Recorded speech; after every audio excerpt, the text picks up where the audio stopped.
mula sa ikalawang kawikaan. Ang tema ng ating linggo ng wika ay Tutubang Wika, Luntayan ng Pagbabago. Mula sa paglikha, nalaman natin na ang wika ay biyayang kaloob ng Diyos sa tao. Nagkaroon ng iba't ibang wika nang bumagin ng Diyos ang Torah ng Babel.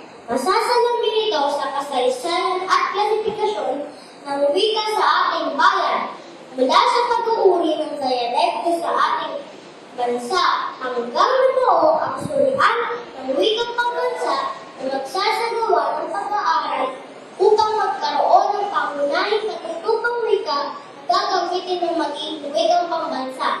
Salamat sa ating ama ng wikang pambansa, si Pangulong Manuel L. Quezon.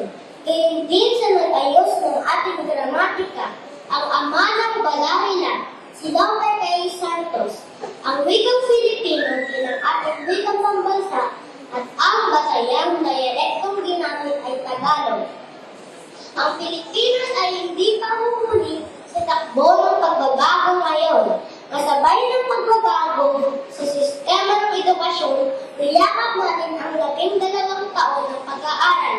Upang maisagawa ito, ginamit natin ang sariling wika sa medium ng pagtuturo.